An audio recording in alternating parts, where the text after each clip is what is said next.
alaikum wa rahmatullah. So I begin in the name of Allah subhanahu wa ta'ala. Bismillah, alhamdulillah, wassalatu wassalamu ala rasulillah, wa ala alihi wa sahbihi wa man wala. In the name of Allah I begin, and I ask Him to send His peace and blessings upon His final messenger Muhammad and all those who follow in His footsteps. So I had prepared quite a bit of points about Shaikh Yusuf Al Qaradawi, rahmatullah alayhi, about his life, because I realized we're facing a catastrophe with our youth here in America, the English-speaking generation. A good majority of them are not familiar with this Shaykh. And I don't say this lightly, and I don't think you guys will disagree, that up until yesterday, the day he passed away, rahmatullah alayhi, he was the most influential Shaykh, scholar, alive up until yesterday. And subhanAllah, as our Imam mentioned earlier, as the Prophet said, Allah allows knowledge to fade away, never to return.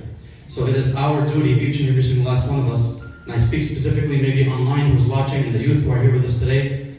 Shaykh has authored over 100 books. He's authored over 100 books, and many of them are translated into English. And for you to say, I haven't read a single one.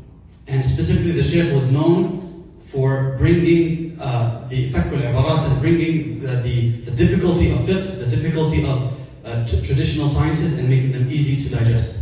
So every single last one of us here today, we should make the pledge in our niyyah right now, and I speak specifically to the English-speaking audience, the youth, who are maybe not familiar with the Shaykh, despite me saying just now, perhaps the most influential Shaykh alive up until yesterday, rahmatullah alayhi. And if you hear this phrase and say, well, I have no idea, I can't tell you one title of one book, or what role he plays in your life. Every single last one of us here, I guarantee you, Shaykh's legacy plays a role in your life. It plays a role in this masjid being purchased. It plays a role in the dawah that is available in America today and most of the Western world.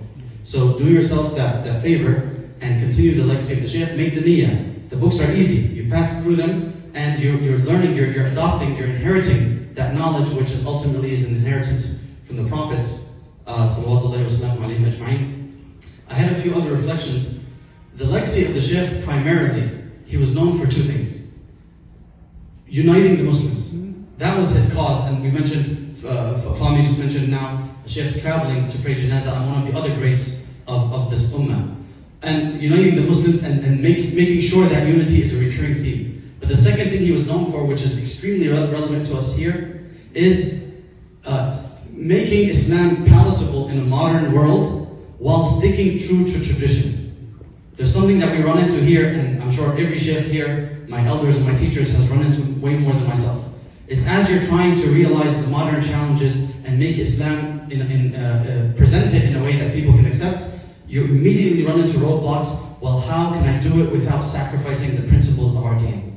And that is what Shaykh Yusuf Al Qaradawi rahmatullah alayhi was known for. And that's what he excelled at. And it is not an exaggeration to call him a visionary. A visionary is somebody who has forward vision. And you can see this literally play out when you read a book of his from 30 years ago or 40 years ago.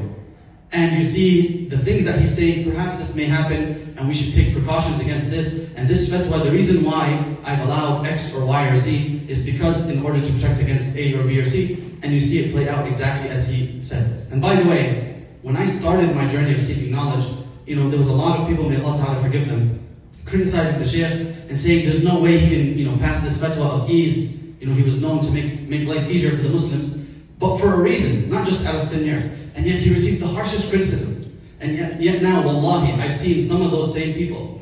Now, it's a standard fatwa amongst them.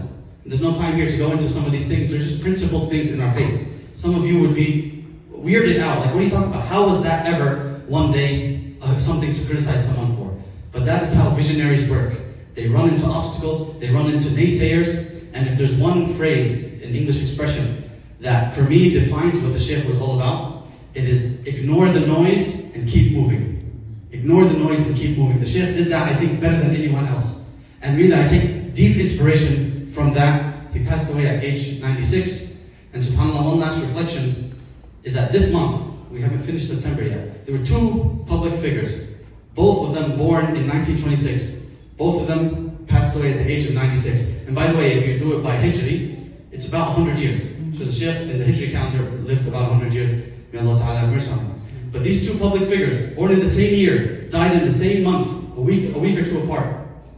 But look at the legacies they left behind. Look at the du'as of the pious believers, how that dua is ascending to Allah. Is it a good dua or is it a dua against them or for them? And you got to ask yourself, what legacy you're going to leave behind? What dua are the people going to make about you when you leave? Because that's what matters. That's what you left behind, and that's what you're going to take with you in the akhirah. We ask Allah Ta'ala to have engulf our beloved Shaykh with His mercy. We ask Allah Ta'ala to accept his seeking of knowledge, his teaching of knowledge, and to make it a means of forgiveness for him, and to raise his ranks in this dunya and in the